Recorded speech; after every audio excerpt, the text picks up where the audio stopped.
مولانا مودودی رحمہ تعالی ایک پیر کا بیٹا جس کے لاکھوں مرید ہوں، جن کا نام ان کے پیر صاحب نے اپنے پیر کی نسبت سے رکھا ہو مودودی، تو پوری دنیا سے پیری فقیری اور تصوف کے خاتمے کا سبب وہ بندہ بننے والا ہے۔ صدیوں سے امت، صدیوں سے، بلکہ اگر کہا جائے نا 1000 سال سے امت فقہی بحثوں، احادیث کے اختلافات میں الجھی ہوئی تھی، قرآن پس پشت۔ اس لیے آپ دیکھیں گے اہل حدیث کو بھی دیکھیں، یہ ہمیشہ ٹرم کیا استعمال کرتے ہیں؟ محدثین۔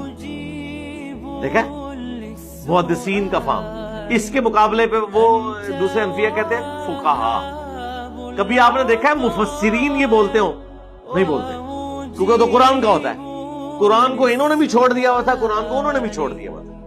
وہ فقہی بحثوں میں الجھے ہوئے تھے کہ ہم بڑے فقیہ ہیں، اس کے مقابلے میں یہ کہتے تھے نہیں ہم احادیث کو لے کے چل رہے ہیں، ہم ائمہ کی آراء کو لے کے نہیں چل رہے ہیں، ہم محدثین کے ماننے والے ہیں۔ تو قرآن سرکار کتے گیا؟ قرآن ہو گیا سائیڈ پہ۔ اس کا الٹیمیٹلی انجام کیا ہوا؟ پھر امت کے اندر شرکی عقائد آ گئے۔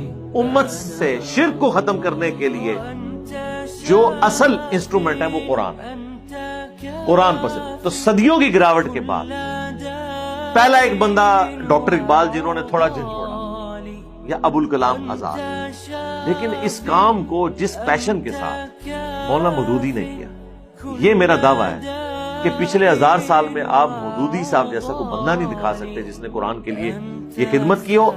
اور پھر آج بھی پوری دنیا میں جہاں کہیں قرآن کی آواز ہے، آپ ایک بندہ نہیں بتا سکتے جو کسی نہ کسی حوالے سے مودودی صاحب کے شاگرد نہ ہو، ناٹ ایٹ آل، نہیں بتا سکتے۔ جس کو ڈیپ ڈگ کرے، ڈاکٹر اسرار صاحب ڈائریکٹ مودودی صاحب کے شاگرد، ڈاکٹر فرد ہاشمی کے والد صاحب جماعت اسلامی کے سرگودا کے امیر، انہوں نے اپنی بیٹیوں کی تربیت کی صرف اس وجہ سے کہ مودودی صاحب کی تربیت یافتہ تھے وہ لوگ۔ ان کی دونوں بیٹیاں نگہت ہاشمی، فرد ہاشمی، عورتوں میں کیا قرآن کا کام ہے۔ نعمان علی خان ڈاکٹر اسرار صاحب کے شاگرد ہیں۔